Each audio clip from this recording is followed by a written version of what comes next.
Welcome back. This is the story of Now, and before the break we asked you who's made the most consecutive appearances on Now, and the answer is Girls Aloud, with 13 consecutive appearances. Now came through the 1980s as a winner, even if it had been put on the naughty step by Madonna. But as it turned towards the end of the decade, Now had a problem. Its branding. The look of Now had changed with almost every cover, and for a while, Richard Branson's pig became the face of Now. This is it, the big one. Now that's what I call music. 3.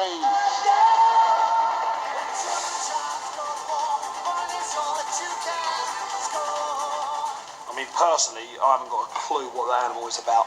He's a rocking pig. The pig, which features on here and featured in the advert and had a northern accent, polarised people. Listen, it's Now 4 with Culture Club and Eurythmics. Some people really hated him.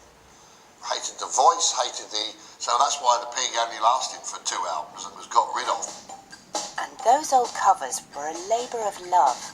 Gary DeBeek has been working on them since 1988 and remembers a time before CGI when album covers like Now 12 used real locations. I think we used some record executive swimming pool. With the number 12, it was made out of hard vinyl and we had to get it weighted down and literally had to get it stuck on the bottom of the pool. I mean, these numbers, we're talking about like 10-foot numbers, you know. By Now 16, the pictorial covers went up in smoke, quite literally. We thought, right, we'll make a model out of fireworks. My boss, he invited all the people from the record company as well to see it. When they actually, ignited the whole thing, it all just became one big flash and bang, and that was it.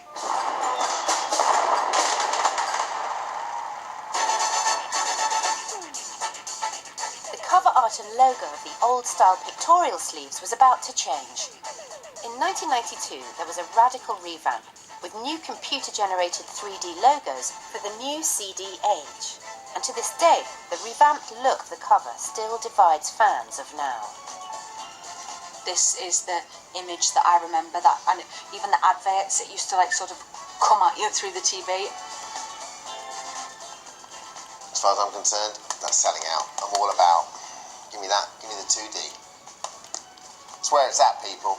I think that's very, very important to the brand. I think the minute they change that, I don't think it'd be a good thing. For me, this is the beauty of the Now. No, it's not a bag. That's an album. And no, it's not a pocket square or a lapel with a pen in it, with a little badge and a motif. It's actually an album you're buying. This, where's the imagination behind that?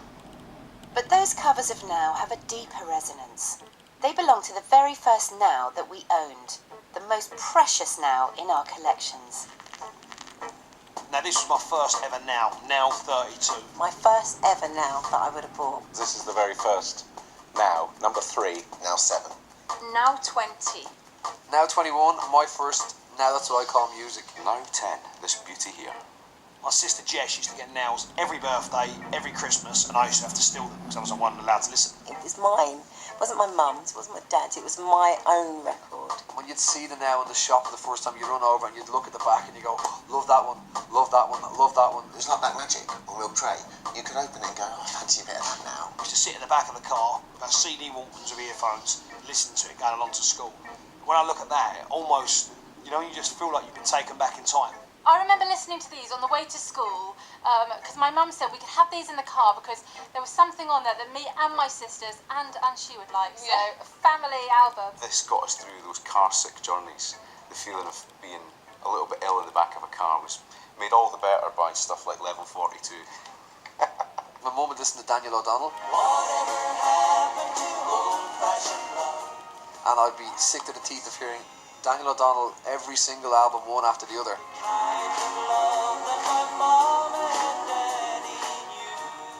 So I would always fight to get the Now put on. On this Now 20, is actually Sailing on the Seven Seas by OMD. Andy McCluskey of R&D was the one who was auditioning all the girls for Atomic Kitten. I started singing it to him. He was like, "Can't believe you know that." So obviously then I stuck in his head. So thank you, Niall, for possibly getting me an Atomic Kitten. I'm just going to come out and say it. I really loved Bronski Beat, Small Town Boy.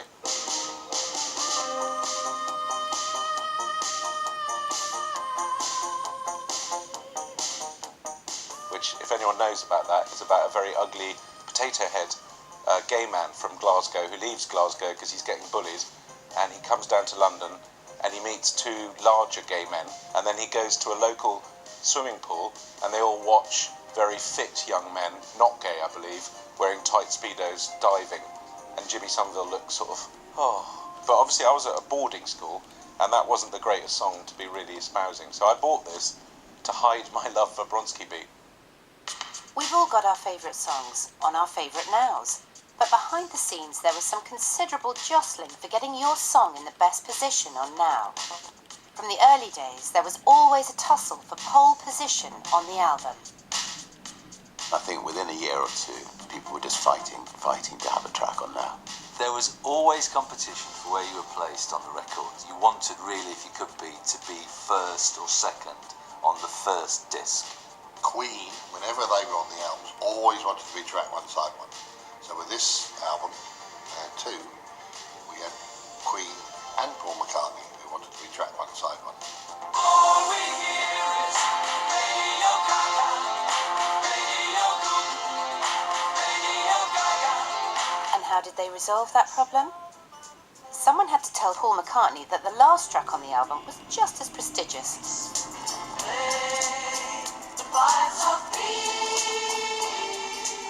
So I can imagine that EMI sold it to Paul, that it was the sort of song that would be a fantastic end of an album. We try to be consistently obstructive about those requests, because once you start trying to accommodate 40 artists in position one, the whole thing would fall apart. But after pole position has been decided, there's another delicate issue. Who goes on disc 1? Who goes on disc 2? The first time I was on a Now, I was actually on disc 1. I was pretty excited. When we released Whole Again, that was track 1, side 1, and that's just like... And then the second time I was on disc 2, and it was actually pretty much the last song on disc 2, which isn't so bad. So here we are on Now 84, and we're number 13. On disc 1. On disc 1! You want to be on disc 1. Disc 1 is basically saying these are the big ones. These are the ones that you all like and know. I'm just so pleased we've made it to disc 1. I know. That's an achievement. You'd only listen to the first, half of the tracks, because they put all the big ones at the start and just throw the rubbish ones at the end. Disc 2, I think it's a frisbee. Disc 2? What happened here? You start to worry about your career then going, we got bumped with disc 2. Apparently I appeared on Now 20 in the second disc. I close my eyes.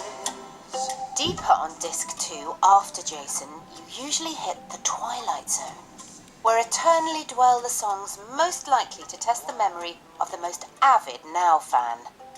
I bet you there's always one that you come to that you go, what the heck is that? Propaganda, Dr. Matt Maboose. I don't remember that one. I don't even know the song by Simply Red, The Lady Godiva's Room. Kingmaker, 10 Years Asleep. I've never heard that song in my life. Brilliant Mind by Furniture. Never heard of it. You must be out of your brilliant mind. This is one of the things with compilation albums. It's got loads of hits on it.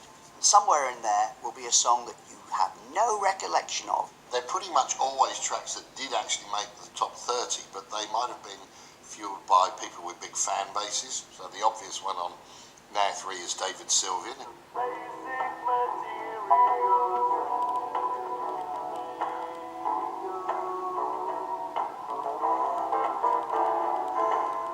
David Sylvian. Ah, vaguely remember him. Wasn't he the lead singer of a band called Japan? This is him not even in Japan, his band. So that's so art school, it's so arch that it just shouldn't be on here. If the overall project had not been that successful and you were trying to recoup some money to offset the losses made on an expensive video or the recording budget, then this will be a way to get some of the money back. A deal done at a nightclub, a few drinks, a bit of this and that. Yeah, we'll put so-and-so's track on the album. Oh, thanks for that. Cynical? Moi? Don't get me wrong, I'm not saying I'm innocent. I've said to now in the past, to get that track, you've got to put these two tracks on. So we're all guilty of it. Coming up in part 4, we get all cosy with Dermot's Now Roulette obsession.